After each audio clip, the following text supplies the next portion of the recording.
Good morning, everybody. We created a survey for you to give input on the questions that you have about your own personal is God. And last week, Brad put on the screen a phone number. This is not a spam number. This is a personal number that goes right to us here at Heartland. And love to just echo what he said. We want for you to text in and participate in the questions. And we want to know, what is the soul level question that maybe you have about God? Is God ... And it's actually a bit of I would call it providence. Providence is like God's ability to see before we do. That the question that I'm scheduled to talk about today is the number one question that came in last week. Brad was like, at the end of October, we're going to dedicate a whole message to the number one question. Well, guess what? Today, we're dedicating a whole entire message to the number one question, which means I'd love for you, there's more questions out there. You got a chance to maybe upvote your favorite question or the thing that maybe you've really wrestled with about God. And my hope and desire is that on the last Sunday of the month, we'll have an opportunity to address as many of those questions as possible in a way that really serves us as a church well. Okay, so that's that. Now it's gone. Okay, a few years ago, many of us shifted from in-person work to what's called WFH. Work from home. You booed working from home? You're like, I don't know, I thought it was something different. No, work from home. Virtual meetings became work. Zoom calls became the substance of our lives. And if you were a worker trying to honor a boss or a supervisor, you entered into this hyperactive mode of what I call conspicuous productivity. You tried really, really hard to prove that you should still get a paycheck even though you weren't in the office because you were doing stuff. And I don't want to out every single one of our little secret, but we had Zoom shirts. That nice button-down shirt that matched your sweatpants really nicely because you cared a lot about what was going on up here, but you're like kind of in the casual nature of your home, right? This is a whole entire industry of it in and of itself was the Zoom industry. This was great for workers. They reported that they never loved their job more, but CEOs and supervisors reported that this was not working for them. I know this is not a surprise. I'm just kind of describing to you the world that we all lived in. The supervisors, CEOs, bosses, company owners, they all asked this question. They wondered aloud. They said this: we created this company, we know that, but we don't know if anybody's actually running the company. This was the fundamental tension of the work from home days. We've created this company, but is anyone running it? This is the same question that I think many of us have about God. God created the world, sure, but is he still running it? Or said this way, as DJ teed us up, is God working? Now, the question of is there a God is often answered very simply by saying yes, because there's something rather than nothing. But creation, just the simple act of having a creation, doesn't tell you what type of God created the world, just that a divine being acted. This has given rise over the centuries to this idea of deism. There's many names that this goes by. Deism is probably the most common. My name for it, to help you understand what deism is I would just call this the Zoom God theory. It goes like this: that God created the world, but his WFH situation, his work from heaven situation, has him on mute and his screen is off. This is what a lot of us think about when we think about God. That, yeah, God might be a concept in the meeting, but I can't see him and I can't hear from him. And it'd be really nice to be able to see him and to hear from him from time to time. That way we all know that we're not alone in this meeting or in this world or in our lives, but that he's actually present and attentive. One thing for God to exist, another thing for God to engage. Amid all the struggles that we have in this life, all the conflicts, all the declarations of war, all the natural disasters, the question we have is God aware? Is God there? Is he working? Okay, I don't want to give you PTSD, so we're going to take this down. In the Old Testament, there's a book. And here's what I want to do just for the next 30 minutes. I want to actually just tell you a story. There's an entire book of the Old Testament dedicated to this question of, is God working? Yes, I said an entire book. I'm going to take, for the next 30 minutes, the chance to tell you the story of an entire book of the Old Testament. It's 10 chapters. I successfully did this the first service. But I want to tell you the entire story because it's so good. And it helps us understand this question. It's what the Bible, only the Bible could do this for us, is to help us understand how God is working. So with that, I want to introduce you to what HBO should have picked up a long time ago as one of its premiere series to make into a drama, the story of Esther. Now, I got to give you a little bit of a caveat. I will keep my language clean and try and sanitize some stuff. We got little kids here. But this is an R-rated story. And it has tons of sex, power, drinking, and murder. So kind of like what you're about to go home and just watch on a movie yourself. And this story is tucked into the pages of Israel's history when the people were under the control of a foreign king, King Xerxes. The story, it would go by, if HBO did it, it would look like this. It would just go by the title character, Esther. I asked AI if HBO created a TV series based on Esther, what would the title screen look like? And this is what happened. I've told you before that I don't use AI to make my messages, but I did use AI to make this. What do you think? It's kind of good, yeah. HBO, if you want to talk about the rights to this series, I'm all ears, all right? So we can have that conversation. Let me tell you the story. It begins, the scene starts with 180 days of a feast. It's the third year of the king's reign, King Xerxes. Yes, that Xerxes that you remember from all the way back when you were in social studies class in 6th grade, studying the ancient world leaders. Xerxes is a real person in a real place with a real empire. And he, in his third year, had a Jubilee festival. He was so obsessed with himself and so obsessed with his own wealth that he flaunted it in front of his own kingdom. And to make it as great as possible, the last week of this 6-month festival, Xerxes decided to throw a banquet in the palace. And the gates were never closed, and anyone could come in, no matter if they were the lowest status in the kingdom or the highest. And Xerxes had one command, and here was his command. You ready? Keep the wine flowing. Sounds like a great party, if you ask me. And so he's got all of his Bordeaux's and his Cab Savs and his Zinfandels. I can never say that one. And they're all being consumed, and it's a great party. And the last day of the party, the king is absolutely toast. And he says something that's rather inappropriate today, but was not inappropriate back then. He says, "Fetch me my wife. I want everyone to see how beautiful she is." Well, Queen Vashti was hosting her own banquet for the women of the kingdom. And when she heard that King Xerxes had summoned for her to show her off like a trophy, she said, "No, I will not come." And today, we would honor Queen Vashti and we would cancel King Xerxes. But back then, they honored King Xerxes and they canceled Queen Vashti. She was expelled from the empire, stripped of her title of being queen, sent out to live out her days in obscurity because she had disobeyed the order of the almighty, all-powerful King Xerxes. When the king sobered up, which took a couple days, he was alone in his palace and he realized, what have I done? I've taken the woman that I love and I've banished her from my kingdom, and now I'm a bachelor. And his assistants, seizing on the opportunity, said, "Well, king, there's something we can do about that. We can help you since you are the world's most eligible bachelor.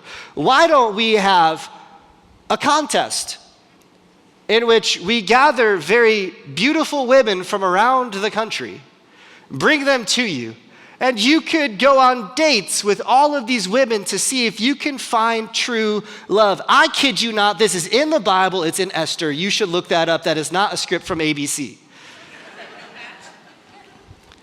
The king loves this idea. He says, "Bring me the women." And so women from all across the country start to be brought to him, almost in a Cinderella-like fashion. We don't believe that they were coerced. We believe that this was desired. They were going to be made royalty. Now, this is where the Bible actually pauses and gives us a little bit of an introduction to two new characters. The Bible pauses and the author says, now what you need to know is that outside of living in the kingdom of these days was an older Jewish man by the name of Mordecai. Mordecai had been taken captive from Jerusalem by King Nebuchadnezzar when the Babylonians sacked the Judean empire in the lower part of Israel. and who were taken as prisoners out of Israel, out of Judea. And the Jews were the people taken from Judea and were put in captivity under the Babylonian Empire. When the Babylonians gave way to the Persians and the Medes, King Xerxes was now in power. And the one person who had, many people, but one of these people who had endured all of this history was this guy named Mordecai. Along the journey from Jerusalem to Susa, where the King Xerxes' palace was, along the journey, Xerxes' aunt and uncle died. And they left behind this precious, sweet little baby girl named Esther. Mordecai loved his cousin, and he became like a father to her. He adopted her as if she was his own daughter. And when the king asked for all of the beautiful women in the palace to come and see if they could become the queen, Esther was requested to go. Mordecai said, this is something that I think you're going to have to do, but Esther, please promise me one thing. When you go into the king's palace, please do everything that they ask, but do not do one thing. Do not tell anyone that you are a Jew, because it will go badly for you in that day when they discover the people that you come from. And so Esther goes, and she's taken care of very well in this palace. She is protected, and everyone loves her, and the producers of the show are infatuated with her. And every day Mordecai would pace outside of the palace, being so curious about the welfare of his daughter, his cousin. He wanted to know if she was doing okay, so he would pace back and forth across the palace entrance, and he would just be waiting to see who's coming out of the palace to ask them, how is it going with Esther? Have you seen Esther? Is she doing okay? Does she need anything? Just like a concerned parent who drops their kid off at college for the first time doesn't book it straight home. You kind of hang in the city that your kid's going to school in case they need you, right? Just in case you go to Home Depot and walk around for you go to Target for a couple minutes and you walk around just in case they call and they forgot something. Mordecai is outside day after day after day. And because he's outside the palace, he overhears a lot of things. And one of the things that he overhears is two disgruntled guards who work for the king are so angry at King Xerxes that they decide the best thing for us to do is to kill the king. And so they hatch a plan in earshot of Mordecai. Mordecai understands what's at stake here, and he realizes this is something that Esther can use to her advantage. And so he summons word from Esther, and he tells her all about the plot and says the king needs to investigate this. Well, Esther passes along to the palace assistants pass along to the king, and the king looks into it. And lo and behold, they uncover an assassination attempt, and those two guards are put to death. They're hung, this is why it's rated R. There's these giant pillars that they're erected with very pointy tips, 75 feet in the air, and they are impaled. HBO, if you want to talk about the series, we can have a discussion, I'm telling you. They're impaled for betraying the king. Are you getting the picture that Xerxes is not messing around? Well, over the next couple of months, 10 months to be precise, Esther is just waiting for her shot. And it finally comes. She meets the king. They fall madly in love. He puts a crown on her head, and she becomes Queen Esther. A holiday is declared in her honor. As the king continued to govern over the years, at his 10th year of reigning, a man named Haman caught his eye and was appointed to become his right-hand man. Haman was arrogant and self-important. He insisted that because he was now the right-hand man to the king, that he himself should be treated like the king.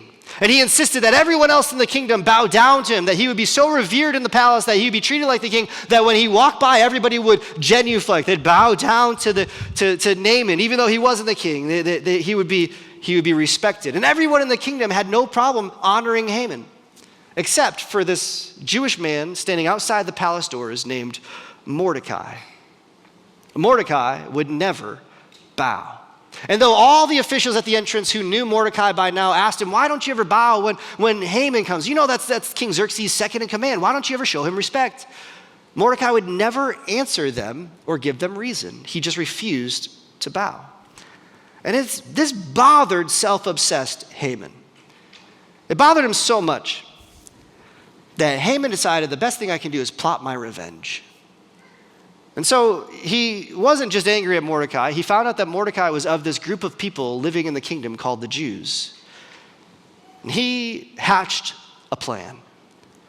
He would purify the kingdom from the Jews. So he pitched his idea the next day to King Xerxes.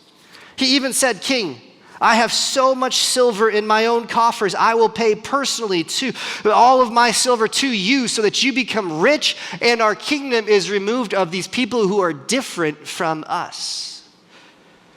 The king simply shrugged indifferently himself. He said, "Well, whatever you want to do, Haman, it's your decision. Just keep your money. It'll be fine." And so, to the shock and horror of the whole entire kingdom, Haman has edicts drawn up. They're distributed throughout the entire empire in everyone's natural language, that on the 13th day of the 12th month, all of the Jews would be annihilated and their goods would be plundered. And then Haman and the king, this is one of the strangest details, but Haman and the king sat down and drank until they got drunk. They celebrated their cruelty. Well, as you would expect, all of the Jewish people in the kingdom, when they found out about this edict, they tore their clothes, they started to weep and to wail, and Mordecai was no different. He went all throughout the city gates, mourning the future for his fellow citizens. It was so embarrassing to Esther when she heard about Mordecai. She said, well, if he's torn his clothes and he's in disrepair, I'll just send him some new clothes. So she sent him some really nice Gucci and some, I don't know, maybe it was not really that nice. It was just Viore. He sent him all his clothes and he refused the queen's clothes. When the assistant came back to tell Esther that he's not taking any of your aid, she said to the assistant, find out why. So the assistant went down and Mordecai provided to the assistant a copy of the edict with the king's signature on it that all of the Jews on the 13th day of the 12th month shall be extinguished.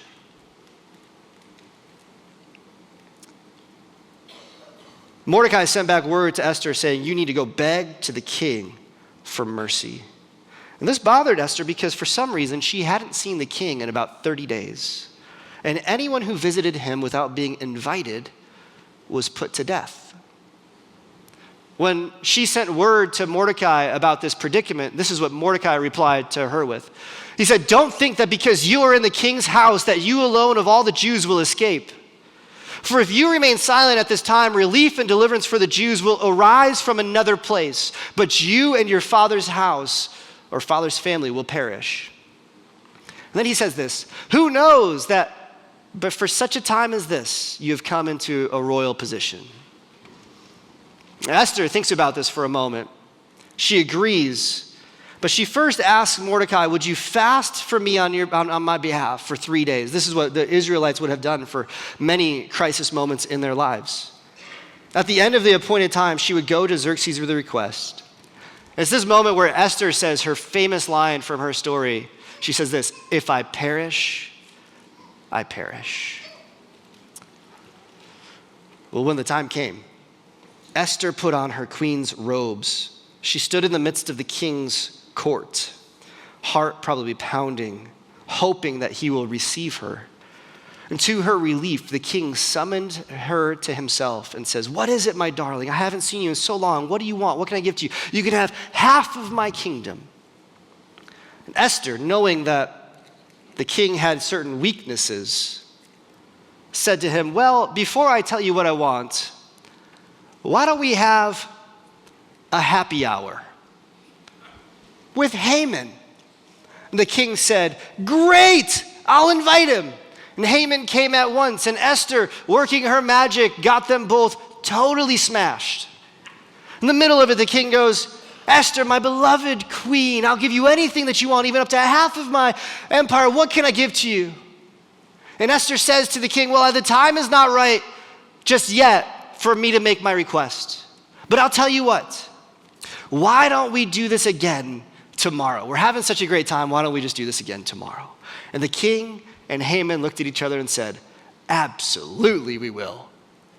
And here's how the writer of Esther tells us that this went for Haman.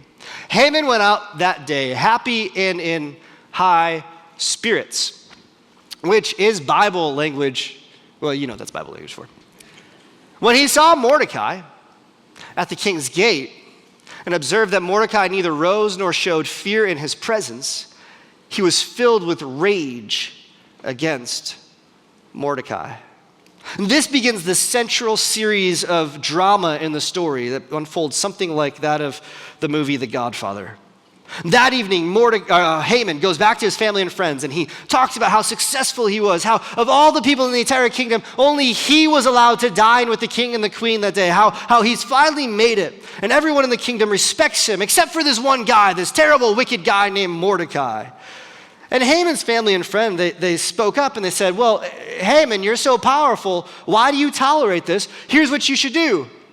Tomorrow morning, go get a pole set up and have Mordecai impaled.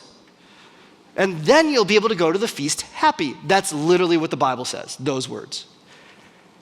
Haman thinks it's a great idea, so in the middle of the night, he issues the order to have a giant pole, a giant 75-foot spike placed in his yard. Well, that same evening, in another part of the kingdom, the king is having trouble sleeping. So, he does what all of us do when we're having trouble sleeping. He asks his assistants to bring to him the record of his reign and rule. All of his major accomplishments are to be read to him.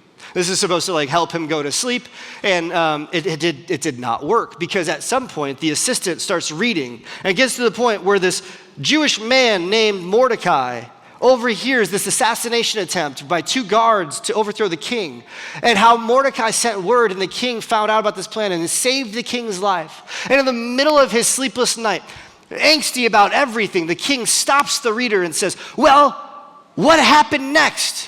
What did I do to say thank you to this Mordecai? I had completely forgotten all about this. And the reader looks up from his page and he says, well, sir, this is a little bit awkward. You haven't done anything for Mordecai. The king says, that is outrageous. This is an atrocity. This must be remedied. I will have someone come in and help me honor Mordecai if I could just figure out how to do it. Well, just then the door to the palace opened up, as it normally would, as people come and go to do their work for the king. And as footsteps entered into the palace, the king from his inner chamber looked at his assistant and said, whoever's walking in right now, bring them to me. I want to have them help me honor Mordecai. Well, guess who was walking into the palace at just that moment? It was Haman. Haman, the guy who has shown up to put Mordecai on a spike. He's brought into the king's inner chamber by the assistant saying, the king wants to honor somebody and he needs your help. Will you come help him? And he comes right in, and Mordecai, or Haman says to the king, he says, King, I've got some business I want to attend to first. And the king says, I'm the king, so my thing first. You know that guy, that there's someone in this kingdom who I want to honor. How would you honor this person if you were having to honor them? And Haman, being so full of himself, thought that the king was talking about honoring Haman. So Haman dreamt up how he wanted to be honored. He said, well, I would go get a royal robe that was worn by the king, and I would get the crown, and I would get a royal horse, and I would have a servant lead this person that the king wants to honor all the way through the palace. And the servant would say at the top of their lungs, this is what is done to honor the one who has served the king. The king thought about it, and he thought, this is really a great idea. Haman, would you please go get a robe that I have worn, and a crown, and a royal horse, and would you please go get the guy that stands outside my palace at the front gate, Mordecai, and put the robe on Mordecai, and put the crown on his head, and put him on the horse. And Haman, it'll mean the most to me if you walk him around the city, and you could be the one who honors him in front of all people, because everybody knows that you carry with me the authority of the crown. It would really help me honor him because he's done me such a favor. Well, Haman, of course, had a sour look on his face. It's like when your kids are told they got to clean their room. And he's kicking and screaming, and he does the thing that the king wants. He's pulling Mordecai all around the city, going, this is what is done to honor the person who serves the king. And he is mortified by the fact that he has to serve Mordecai. He gets them all around the city, brings him back. And the Bible tells us that he walked home that evening with literally egg on his face. He gets to his home, humiliated.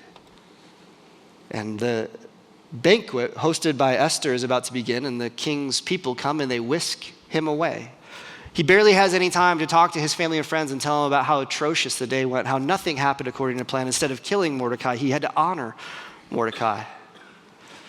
And they get to the banquet, more food, more wine.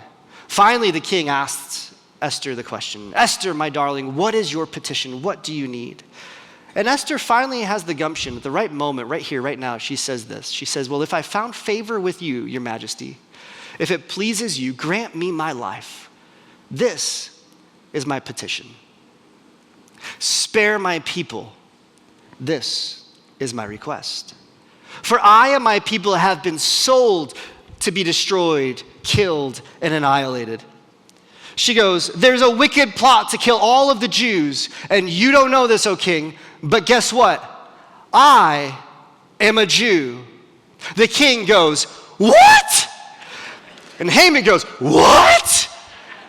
And together they're just so confused. And the king goes, well, how can this be? Who has instigated this terrible thing against you and your people? And Esther, with all the calm, cool, and collection that she can have, she points and she says, the adversary, the evil, vile, and wicked one himself, Haman. To which the king throws the table. He stands up and he storms out of the palace. This is literally what it says. The king got up and arranged. He left, I love this detail, he left his wine. It's the only time you see the king leaving wine is in this exact moment. He is so outraged that he leaves his cup. He goes into the palace garden to have a think. But Haman, realizing that the king had already decided his fate, stayed behind to beg a Jew for his life. He stayed behind to beg the queen for his life. This gets so bad for Haman. This insisting, this chasing Esther around the room, asking her, would you please change his mind? I didn't mean anything about it. I just didn't know you were a Jew. I never would have done this if I, knew that it was your people too. Like, please forgive me. Just whatever, I'll do anything. In the midst of Haman begging for his life, Esther goes and she sits down on like a chaise lounge. The king, having thought it over for just a couple of minutes, walks back into the room. And he happens to walk into the room at the exact moment that Haman stumbles over his feet, trips and falls onto the couch, lying on top of Esther. The whole situation looks terrible. The king throws his hands in the air and says, what now? Would he even touch my wife when I'm in his presence? And the guards that are around him, he says, seize him. The guards look at the king, holding Haman in their hands. One of them says, Your Majesty, we don't think this is exactly how this should go, but this is an option for you. We noticed today in Haman's front yard, a giant spike was set up for him to impale Mordecai, the guy that you honored earlier today. We wonder if this wouldn't be more use for Haman. And the king thinks about it for just a second, and he says to him, hang him. This is how Haman's spike became his own undoing. The king gives Esther all of Haman's property, and she gives it to Mordecai. Esther pleads with the king to reverse what was previously declared, but the king's decree can't be undone. So the king gives Mordecai and Esther the signet ring and says, whatever you can do to help your people, please do it. You have all my authority. And so they sit down and they write a decree, and they say this: all of the people who are of Jewish descent living in the kingdom are permitted to gather arms and assemble as an army to defend themselves against any and all attacks by anyone who would seek their ill. And so on the 13th day of the 12th month, all of the people who are of Jewish descent gathered arms and they formed an army. And the people that came after them, they were able to defend themselves against. And by this, the Jewish people did defend themselves, and their people survived. Here's how the story ends, because I know this is a long story. Thanks for hanging with me. Xerxes, chapter 10, it's just a couple verses long. It's 3 verses long. Xerxes is richer than ever, seeing his empire grow in peace. And Mordecai becomes second in command, thought of highly by his people. And here's how it ends. These are the last words. Because he worked for the good of his people and spoke up for the welfare of all the Jews. Now, ladies and gentlemen, that was the whole entire book of Esther in 20 minutes. You're welcome.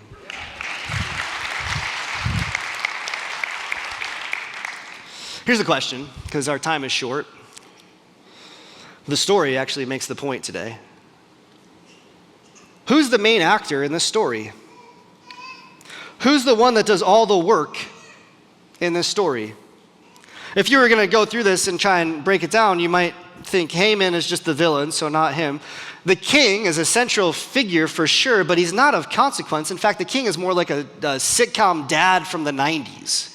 He's kind of half drunk all the time, indecisive. He's always in his recliner. Esther, of course, is the leading lady, and Mordecai is her guide.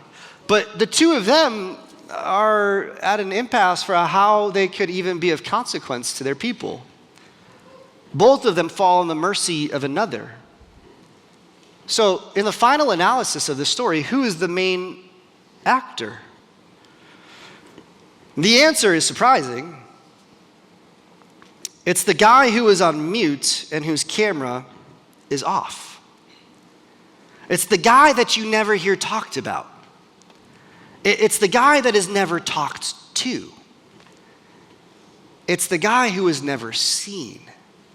See, Esther is all about the invisible yet involved God. For centuries, people have wondered why Esther is even in the Bible, because the name of God is not mentioned when the name of the king is mentioned 30 times, and the word king itself is over 100 times, but God himself is never mentioned.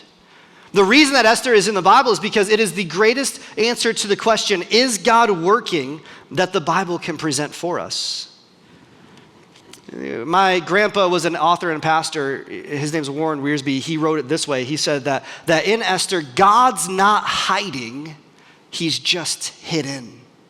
That God's not hiding, he's just hidden. Esther, in its own way, reminds us that God's eyes are never off his people.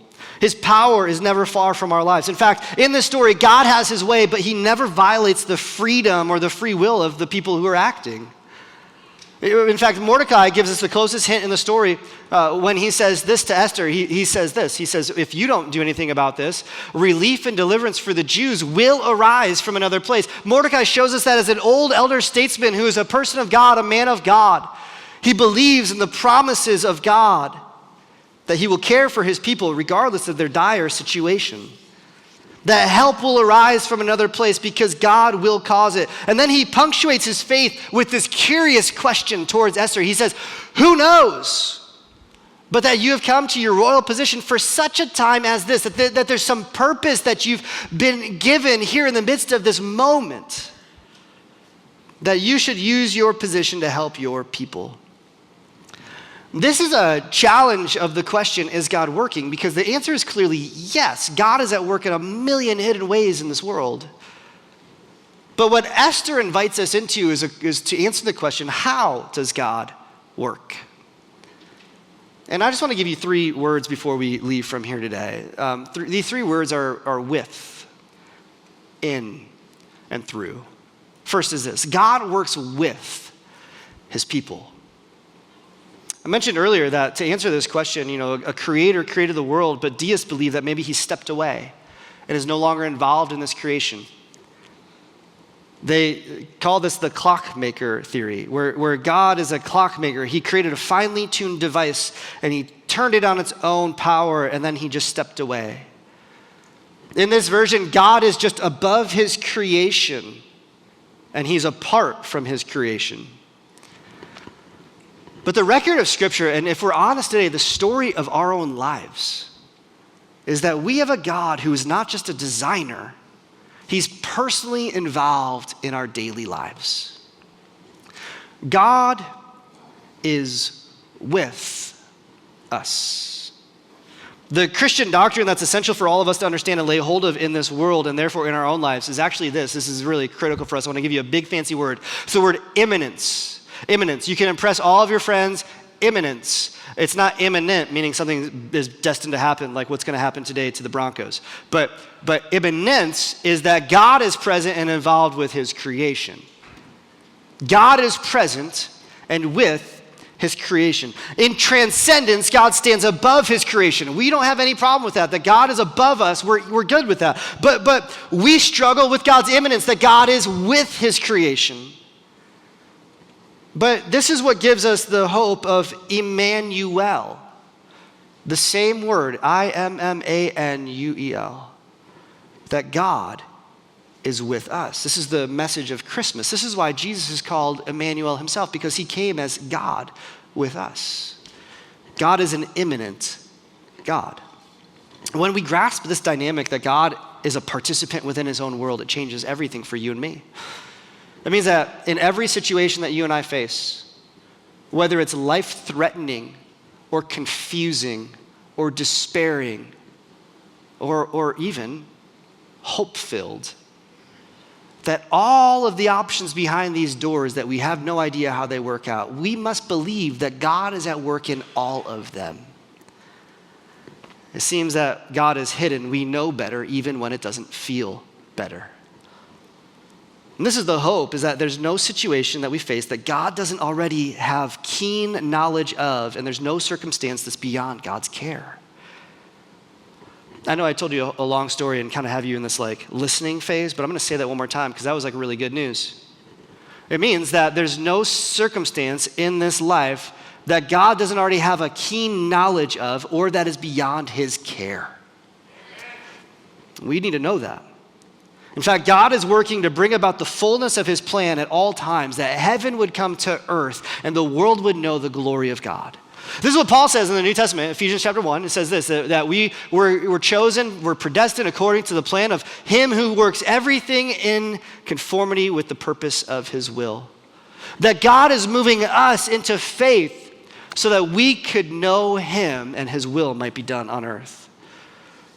How does that look like? How does that go?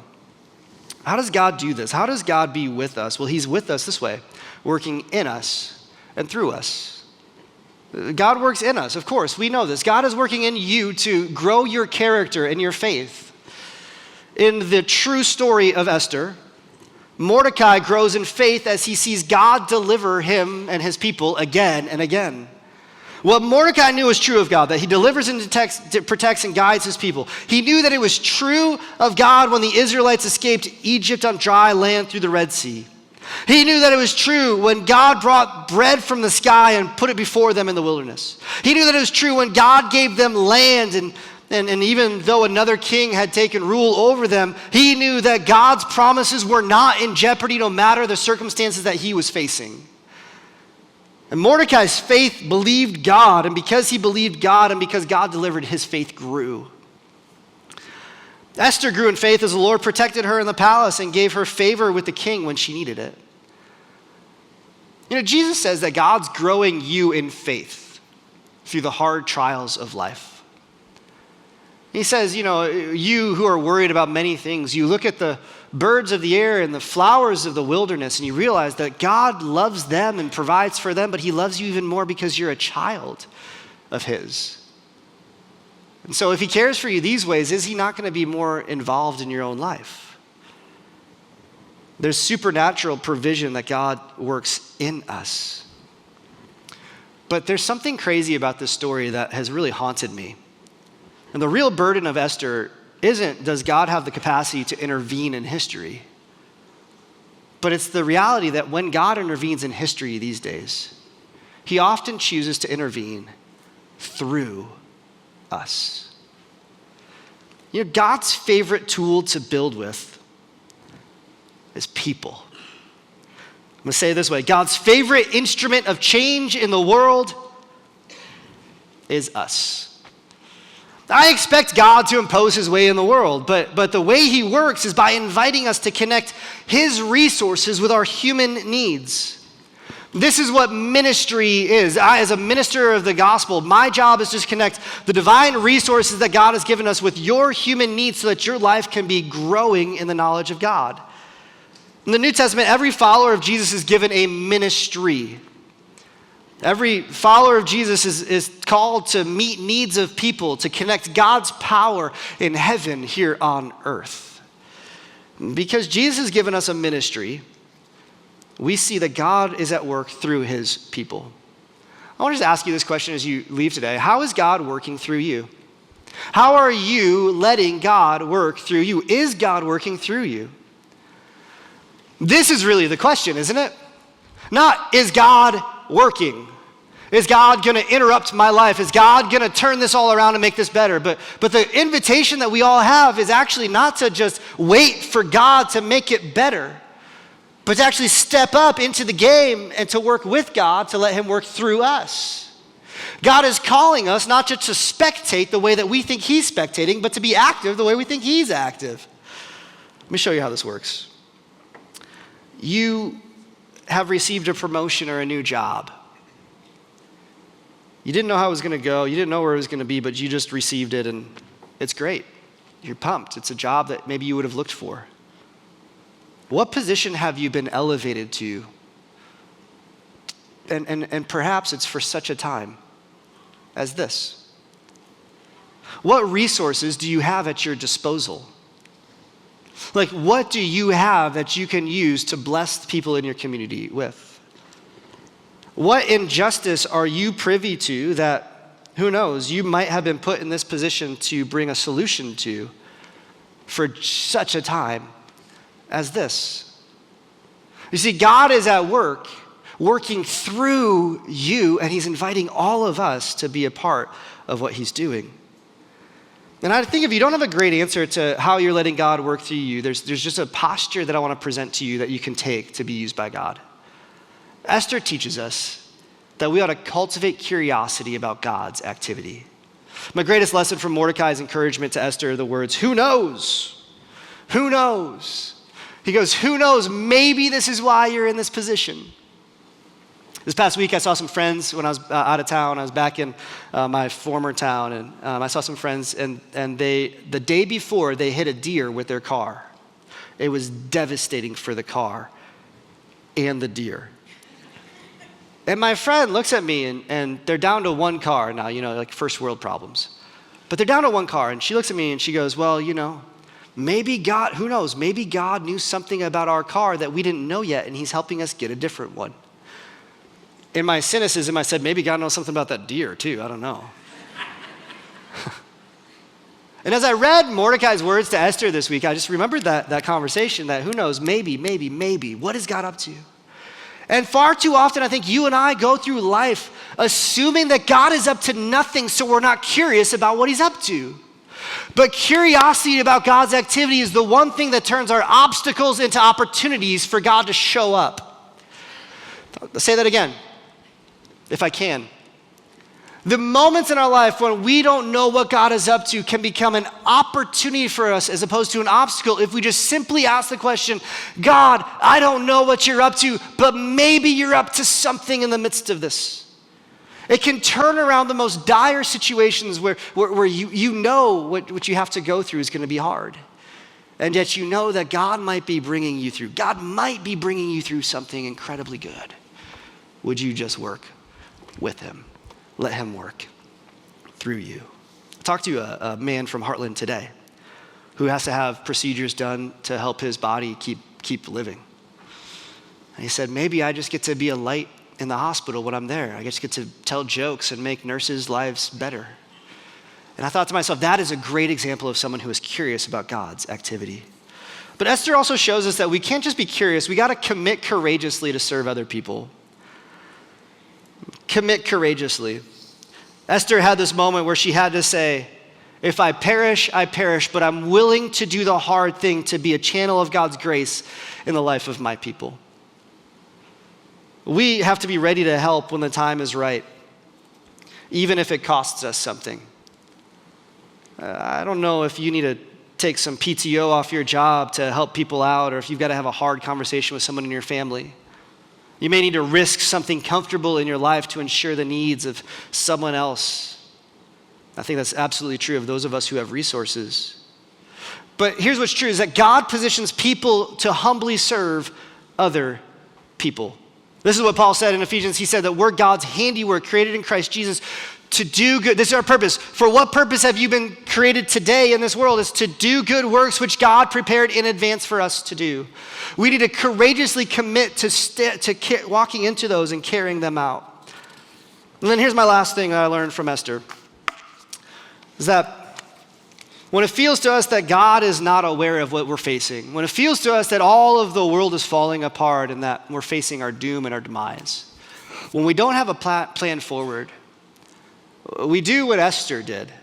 We do what was encouraged of the Brits back in World War II, to keep calm and carry on. There is a sense of calm that Esther takes with her, a sense of dignity and poise, waiting for the right time to bring this up to the king. She goes about her life living honorably day to day to day. She keeps calm and she carries on. Isn't it true that when we feel like God is furthest away from us, our anxiety is the highest? But if God is an immanent God who is with us and working in us and working through us, then great peace can come into the midst of our anxiety, knowing that nothing that we have in this life today is outside of the eyes of God. What that tells me, friends, is this: we get to breathe. We get to laugh. We get to enjoy the ride. We get to live without fear. This one, you can't amen, but it's true. You get to vote without assuming your candidate is anointed, because God is in control. This one, you should amen. You get to parent without fear that you're messing up your kids, because God is in control. God is not just above our lives and apart from our lives. God is in it, with us, in us, through us. You know, the greatest work ever accomplished by God was in becoming the Emmanuel himself. God was present in his spirit with Esther, but he became present in humanity through Jesus. No other king would ever visit his subjects from so far. No other king would ever dare take on their infirmities, but Jesus the King did. Through his life, he showed us how to notice the activity of the Father, how to bring about justice into this world, how to care for the poor. He showed us how God uses his divine resources to meet human needs. Jesus did this courageously by serving us. He laid down his life on the cross. He was willing to be impaled on the stake for our sake, because he knew the greatest work his Father was doing through him was in us. And through it all, he entrusted himself to his Father, knowing that God's will would be done on earth as it is in heaven. Which is why 3 days later when he got up, he said to his disciples, "Don't be afraid, because all authority in the entire cosmos is irrefutably mine. And I want you to go with power into this whole world and do the works of my Father. And by the way, I am with you forever." This is the power that allows Abigail to get in the water today and to say to all of us that though I face some hard things, my God is with me, walking with me every step of the way. Because is God working? Yes. Does it feel like his camera's off? Sometimes. Does it feel like sometimes he's on mute? Yeah. But we have a God who has made promises to us, and he's never failed.